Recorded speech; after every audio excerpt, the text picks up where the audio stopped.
Charlotte's Web. Chapter 1. Before Breakfast. "Where's Papa going with that axe?" said Fern to her mother as they were setting the table for breakfast. "Out to the hog house," replied Mrs. Arable. "Some pigs were born last night." "I don't see why he needs an axe," continued Fern, who was only 8. "Well," said her mother, "one of the pigs is a runt. It's very small and weak, and it will never amount to anything. So your father has decided to do away with it." "Do away with it?" shrieked Fun. "You mean kill it, just because it's smaller than the others?" Mrs. Arable put a pitcher of cream on the table. "Don't yell, Fun," she said. "Your father is right. The pig would probably die anyway." Fern pushed the chair out of the way and ran outdoors. The grass was wet and the earth smelled of springtime. Fern's sneakers were sopping by the time she caught up with her father. "Please don't kill it," she sobbed. "It's unfair." Mr. Arable stopped walking. "Fern," he said gently, "you will have to learn to control yourself." "Control myself?" yelled Fern. "This is a matter of life and death, and you talk about controlling myself." Tears ran down her cheeks, and she took hold of the axe and tried to pull it out of her father's hand. "Fern," said Mr. Arable, "I know more about raising a litter of pigs than you do. A weakling makes trouble. Now run along." "But it's unfair," cried Fern. "The pig couldn't help being born small, could it? If I had been very small at birth, would you have killed me?" Mr. Arable smiled. "Certainly not," he said, looking down at his daughter with a laugh. "But this is different. A little girl is one thing, a little runty pig is another." "I see no difference," replied Fern, still hanging on to the axe. "This is the most terrible case of injustice I ever heard of." A queer look came over John Arable's face. He seemed almost ready to cry himself. "All right," he said. "You go back to the house, and I will bring the runt when I come in. I will let you start it on a bottle, like a baby. Then you will see what trouble a pig can be." When Mr. Arable returned to the house, half an hour later, he carried a carton under his arm. Fern was upstairs changing her sneakers.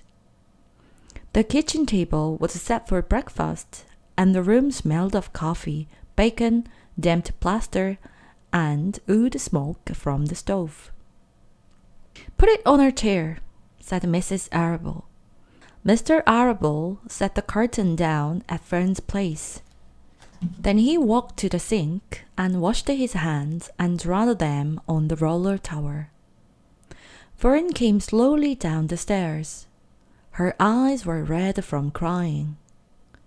As she approached her chair, the carton wobbled, and there was a scratching noise.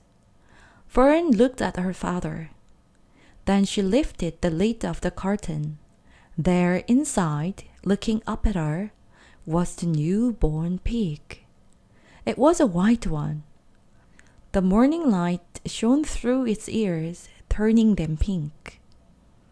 "He's yours," said Mr. Arable.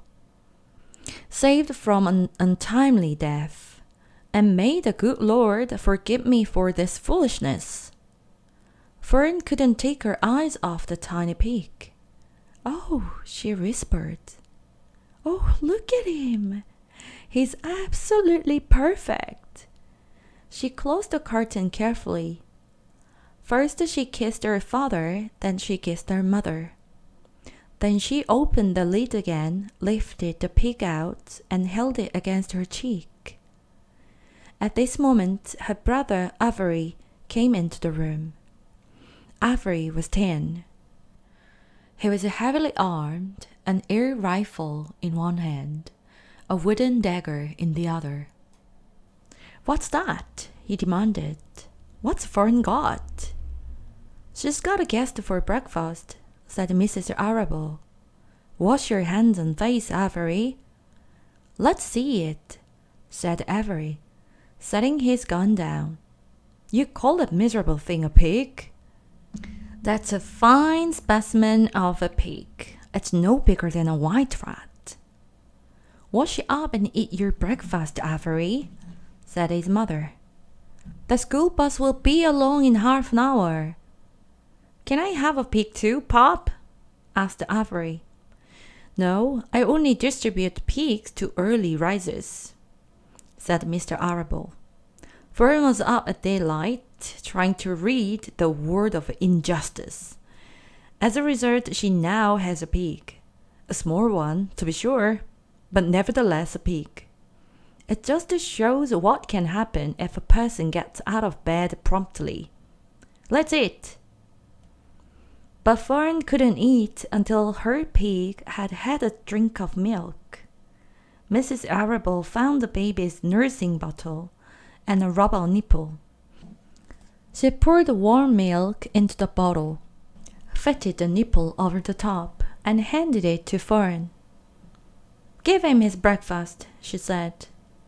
A minute later, Fern was seated on the floor in the corner of the kitchen, with her infant between her knees, teaching it to suck from the bottle.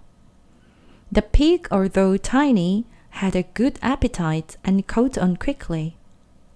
The school bus honked from the road. "Run!" commanded Mrs. Arable, taking the pig from Fern and slipping a donut into her hand. Avery grabbed his gun and another donut. The children ran out to the road and climbed into the bus. Fern took no notice of the others in the bus. She just sat and stared out of the window, thinking what a blissful world it was, and how lucky she was to have entire charge of a pig. By the time the bus reached school, Fern had named her pet, selecting the most beautiful name she could think of. "Its name is Wilbur," she whispered to herself. She was still thinking about the pig when the teacher said, "Fern, what is the capital of Pennsylvania?" "Wilbur," replied Fern dreamily. The pupils giggled. Fern blushed.